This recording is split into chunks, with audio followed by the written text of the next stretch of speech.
What's up, y'all? Hope y'all doing good. Hope y'all doing great. Hope y'all staying safe. That's the most important thing right now. I know it's been a while, but right now I'm reviewing T's Coney Island by this man himself, T Grizzley. It's a 16-track album where I always think that T gives us this hype about an album and how he's gonna story tell about his youth, his teenage years, his childhood, or where he comes from. And this time he is telling us from where he comes from. Every first song sounds the same, but every first song hits different for me. I don't know if y'all understand what I'm trying to say about that. I really wish this cycle will never end.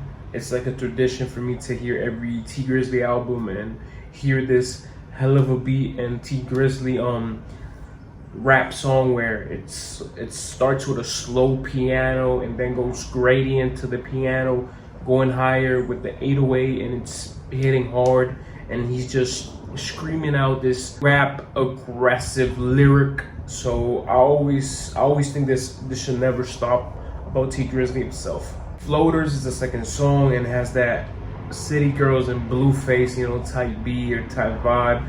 T Grizzley explaining how his members, or how two members of him, they're banging B's and they're banging C's. I don't really need to explain y'all what the shit means when they're saying banging B's and banging C's. Loophole featuring 21 Savage. So to y'all comment, down in the section, what did T Grizzley mean by saying, bitch free YSL, I know thugs and I know gunners. Like, in my mind, I know what it means, but I want to know what y'all think about that line. It's pretty, explicit. It's pretty, right there, and I think y'all know what I'm thinking about that line. And 21 Savage using a direct line to Gunna and Young Thug right now, saying, say you pushing P, then why I hit her? Why you care for her? I think pushing P, the song, from Drift Forever. Y'all know this collab or this feature just showed something from YSL.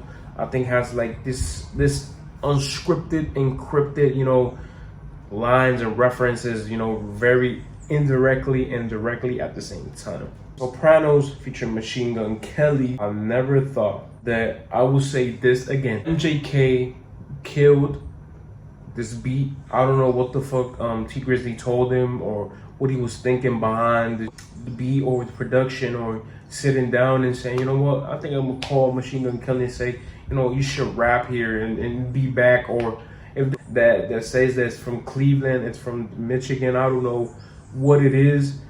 But bringing him back to this rap scene from doing shitty ass rock that it didn't sell, just the only thing that sell was Megan Fox, pussy or some shit like that. But knowing that he brought him back and gave him something that for me or other niggas heard and said, this Machine Gun Kelly featuring going fire. I don't know what y'all think. Let me know in the comment section below too if it was fire or was not. Off the top is a track that I expect to listen from his brother Baby Grizz, by the beat and by the way he's expressing some things on the lines and all that. But still, it made my eyebrow, raised about how he just changed his whole character and his old rap, persona to go in, or who knows, it was a rap persona he was gonna use, and then he just reserved it to Baby Grizz and said, what, take that. And because Baby Grizz, when he came out of jail, y'all know, free him, he took that persona in and he just grasped on it, and he made a little bit of sound when he was out.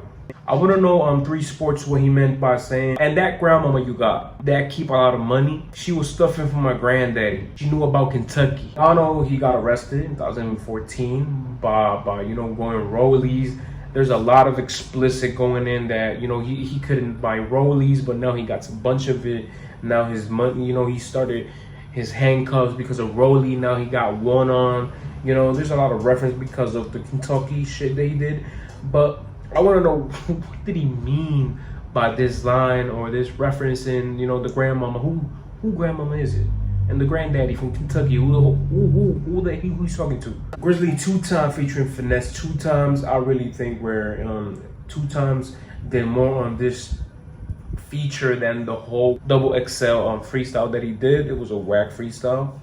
It was better than everybody else, there was a lot of shit persons in that freestyle, I ain't gonna lie. But you compare this to this, it's not the same. I think y'all can compare, you know, freestyle with something right or on a beat or in the stew.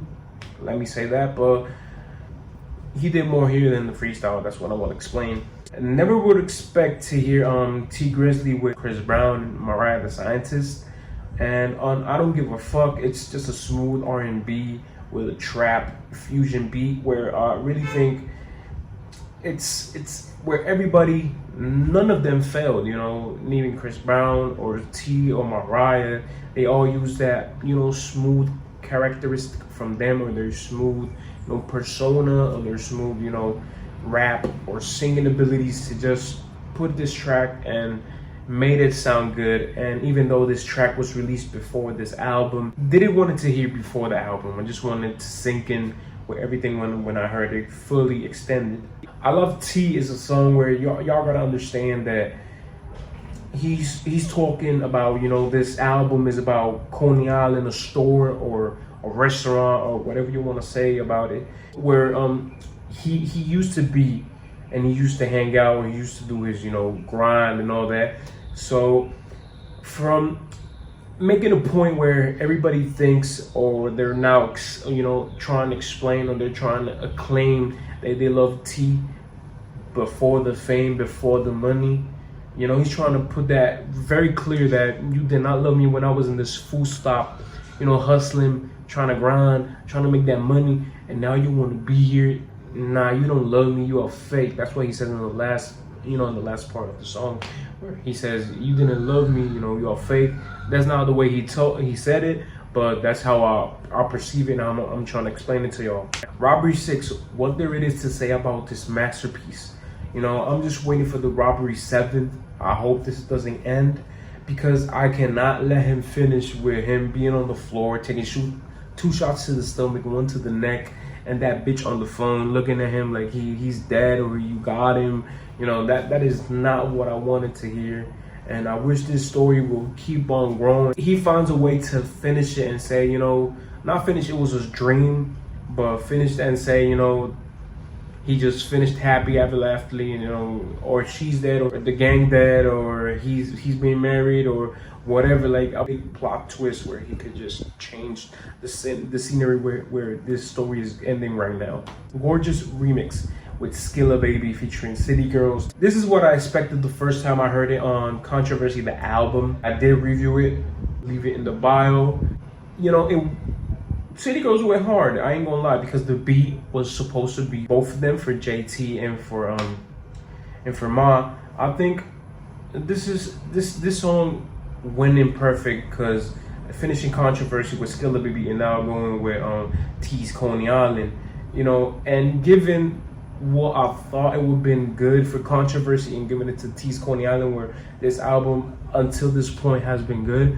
If you did not think it's good, you need to hear it like 2 times, 3 times. I did not hear it 3 times or 2 times. I just knew because of storytelling that he's making, and I give an extra here. Always when you hear 2 times, 3 times, you're gonna hear it better than the first time. Charles Brown, last song, and I really think it's the most important song of this whole track, is because it's not because he's half rapping and half preaching and thanking God. It's because he is explaining that CB, Charles Brown, was the one that paved the way for him when his mama was locked up, his daddy was locked up. Even thanks to people that paved the way that right now he's in a good track, you know, his auntie, his grandpa, and everybody that was involved in his life that helped him be the man that he is right now. Especially, I think he should have thanked more to JB. Rest in peace, JB, auntie JB. This song, I'm gonna keep it close to me because it's gold. It's something brand, and it's something that y'all need to when you're in the success life, you need to thank people that paved the way for you so you can help.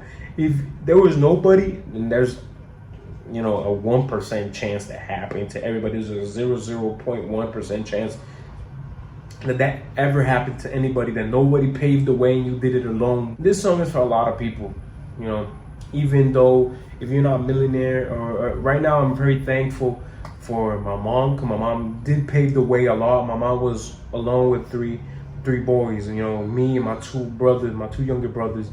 And I need to thank, you know, my girl, because my girl paved the way for me to get out the streets and be in a homely environment, and right now think about a family. And even though her family for telling me the advice of save your money, learn how to invest, learn how to move, and that's how I've made this so far. Right now you see me on you know, on the camera, on YouTube, on your TV, on your laptop, computer, whatever the fuck you watching me on. And I really thank y'all, because without y'all, without my people commenting and giving likes, and people with DMing me saying, you know, G, keep it up, quality, all this. And I gotta give a shout out to my university, because they have been giving me advice about my videos, how I need to present myself and everything. This is a very song for me for right now, in a point of movement and all that, and how I'm moving. I'm really thankful for it. I'm really thankful for Drac, you know, Lord Drac, and I'm really thankful for him. Like I said on my Twitch stream, when I personally opened up 2 days after my birthday. So this album is really good. It's really fulfilling on storytelling, how I love it. Let me know in the comment section that you liked it, that you hated it, what was the best, what was the worst song. In the description there's my social media, and y'all can hit me up even in the comment section or in DMs. You can tell me what's the next album I should hear and I should review. And I will see you on the next one. Has been a long time. Love y'all.